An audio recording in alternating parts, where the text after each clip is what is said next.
আসসালামু আলাইকুম, কেমন আছেন আপনারা? আশা করি আপনারা আল্লাহর মতো সবাই ভালো আছেন। আমরাও আল্লাহর মতো সবাই ভালো আছি। তো আজকে আমি বানাবো গরুর গোস্ত চাপ রান্না। তো আমি গরুর গোস্ত চাপ রান্না কীভাবে বানাচ্ছি আপনারা দেখুন। আমি এখানে 750 গরুর গোস্ত নিয়েছি। এই দেখুন, এটাকে আমি কিন্তু 100 টক দই দিয়ে এটাকে আমি আধ ঘন্টা মাখিয়ে রেখেছিলাম। আর এখানে নিয়েছি চালমগজ বাটা, পেঁয়াজ বাটা, টমেটো পেস্ট, আর এখানে নিয়েছি শুকনো লঙ্কা কটা, তেজপাতা কটা, আর এখানে গোটা গরম মশলা আছে।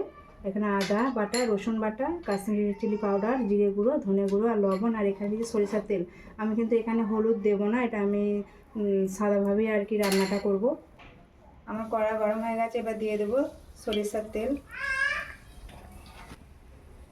ফোড়নে কী কী দিচ্ছি আপনাদের দেখাচ্ছি। এখানে নিয়েছি তেজপাতা, শুকনো লঙ্কা, গোটা গরম মশলা দিয়ে দেব।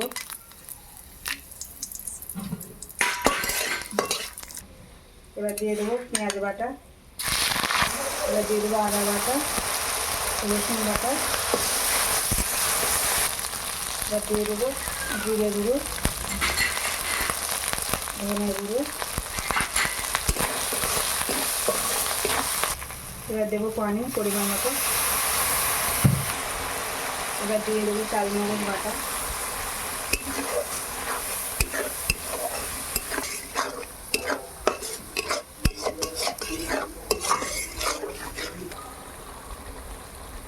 এবার এখানে আমি দেবো কাশ্মীরি রেড চিলি পাউডার। যেহেতু আমি এখানে হলুদ গুঁড়ো দিইনি, সেই জন্য আমি কাশ্মীরি রেড চিলি পাউডারটা দিলাম সামান্য কালার আসার জন্য। আর এখানে আমি গুঁড়ো লঙ্কা কিন্তু দিইনি, এখানে গোটা লঙ্কা দিয়েছি, আপনারা দেখতে পেয়েছেন। তো সেই জন্য আপনারা এখানে গুঁড়ো লঙ্কা দিতেও পারেন, এবং হলুদ গুঁড়ো আপনারা চাইলে দিতে পারেন, কিন্তু এখানে আমি ব্যবহার করি না।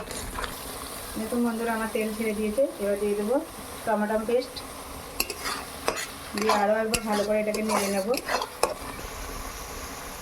দেখুন বন্ধুরা, আমার তেল ছেড়ে দিয়েছে, আমার মশলা কষানো হয়ে গেছে। এবার আমি যে গোস্তটাকে দই দিয়ে মাখিয়ে রেখেছিলাম সেটা দিয়ে দেবো।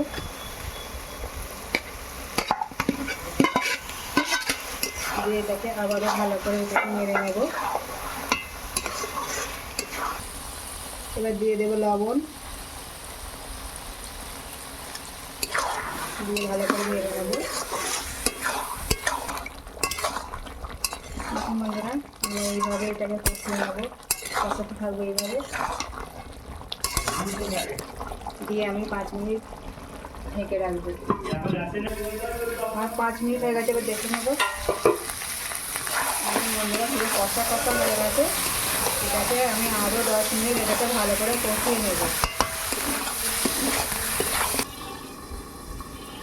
10 মিনিট আমার হয়ে গেছে, এবার দেখে নেব।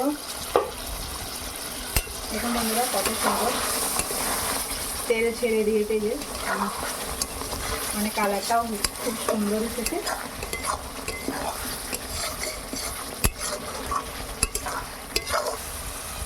আমার গরুর গোস্ত চাপ রান্না হয়ে গেছে।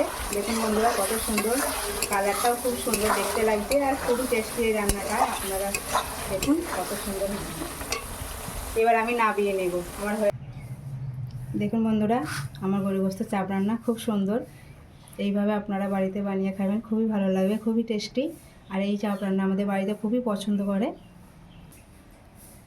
আমার রান্নার ভিডিও কেমন লাগে আপনারা অবশ্যই লাইক কমেন্ট শেয়ার করবেন। আমার চ্যানেলটিকে সাবস্ক্রাইব করবেন, পাশে থাকা বেল আইকনটিতে ক্লিক করবেন। আপনারা সুস্থ থাকুন, ভালো থাকবেন। আল্লাহ হাফিজ।